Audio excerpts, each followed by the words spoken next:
তো নমস্কাৰ বন্ধু-বান্ধৱীসকল, স্বাগতম জনাইছোঁ টিউৰিং টেলছৰ অন্য এটি ইম্পৰ্টেণ্ট ভিডিঅ'লৈ।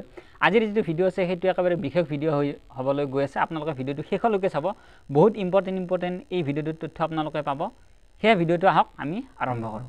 তো আজিৰ যিটো ভিডিঅ'ৰ টপিক আছে সেই টপিকটো হৈছে 2024-25 বৰ্ষৰ বাজেটৰ ওপৰত। সেই বাজেটটো অকল বাজেটেই নহয়, সেই বাজেটটোত অংগনবাড়ী কৰ্মী সহায়িকা, আশা কৰ্মী, লগতে বানপানীত আমাৰ অসমত কিমানখিনি ধন দিলে, কৰ্মী সহায়িকাসকলক কি কৰিলে, কি নকৰিলে, আমি গোটেইকেইটা বস্তু এখিনি আজি আমি ভিডিঅ'টোত জানিম।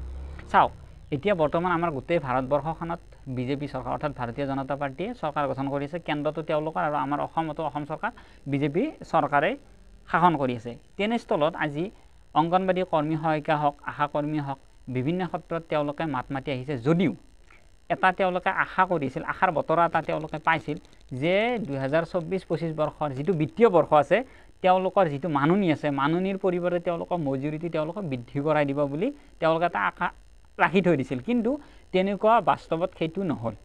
আজি 1ৰ পৰা 62 পৃষ্ঠালৈকে আপুনি যদি গোটেই বাজেটখন যদি চায়, তেতিয়াহ'লে আপুনি সেই বাজেটত কোনো এটা ঠাইত আপুনি একো নাপায়। অংগনবাড়ী কৰ্মী সহায়িকাসকলে হওক বা আমাৰ অসমৰ বান সমস্যাই হওক বা অন্যান্য কিছুমান অসমৰ দিশ আছে, ইনফ্ৰাষ্ট্ৰাকচাৰে হওক, তাৰে ওপৰত আপুনি কোনো একো তথ্য নাপায়।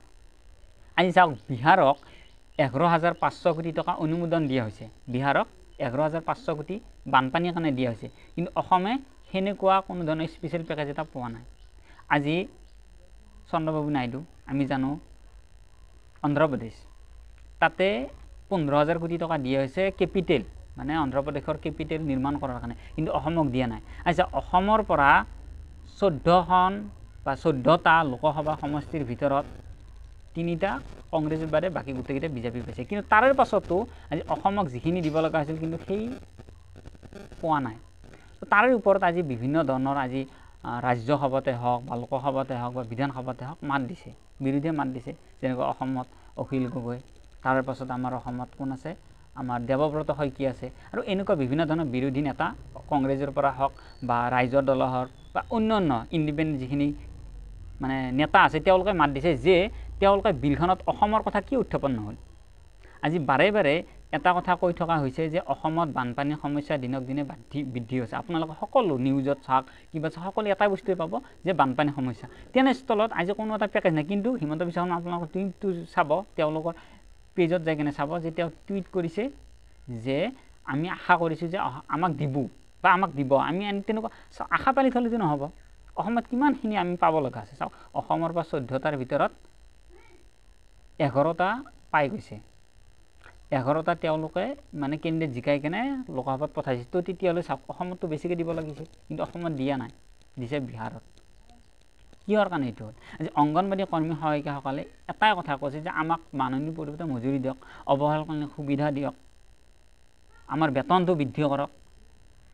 ৰাতি মহে মানে তেওঁলোকক কামৰে। তাৰে পাছতো তেওঁলোকে ৰাস্তাত ৰাতি টোপনি মাৰিব, আকৌ ৰাতিপুৱা প্ৰতিবাদ কৰিব। দিনটো তেওঁলোকে প্ৰতিবাদ কাৰ্যসূচী চলাই যায় আছে। আজি নিৰ্মলা সীতাৰমণে তাৰে ওপৰত এখন বিল আনিব লাগিছিল। গোটেই ভাৰতবৰ্ষখনৰ যিখিনি অংগনবাড়ী কৰ্মী সহায়িকা আছে তেওঁলোকৰ যাতে এটা ন্যায় পায়। এটলিষ্ট তেওঁলোকে মজুৰিটো বিচাৰিছে 25,000 পৰা 26,000 টকা, কমচে কম 15,000 দি দিয়ক। তেনেকুৱাও আজি এখন বিল নাহে। আহিছে কি, নীতিশ নাইডুক কি কৰিছে, 11,000 কোটি টকা 15,000 কোটি টকা দিছে অন্য ৰাজ্যক স্পেচিয়েল পেকেজ, কিন্তু অসমত নাই। আজি সেইকাৰণে এইটো টপিকৰ ওপৰত আমি মাত দিব লগা হৈছে। আজি অসমত বিভিন্ন ধৰণৰ চেনেলত এই কথাখিনি উত্থাপন হৈছে যে আমাৰ অসমক এইটো কিয় কৰিলে। সেইকাৰণে মই বিনম্ৰতাৰে অনুৰোধ কৰিছোঁ যে যিখিনি বিচাৰি আছে, শিক্ষক কৰ্মচাৰী হওক, অংগনবাড়ী হওক, আশা কৰ্মী হওক, এনেকুৱা দিশত যাতে চৰকাৰে এটা ভাল সিদ্ধান্ত লয়। কিমান আৰু এই বস্তুটোৰ ওপৰত এটা ইছ্যু হৈ থাকিব, এইটো এটা ভাল সিদ্ধান্ত লওক বুলি মই আশা কৰোঁ। তো আজিৰ ভিডিঅ'টোত এইখিনি আছিল, আপোনালোকক গোটেইখিনি সবিস্তাৰে ক'লোঁ। যদি ভিডিঅ'টো ভাল লাগিছে তেতিয়াহ'লে লাইক, কমেণ্ট, শ্বেয়াৰ কৰিব। নতুন হ'লে ছাবস্ক্ৰাইব কৰি বেল আইকনটো প্ৰেছ কৰিব। তো অহা ভিডিঅ'ত পুনৰ লগ পাম, তেতিয়ালৈকে জয় অসম, ধন্যবাদ, জয় হিন্দ।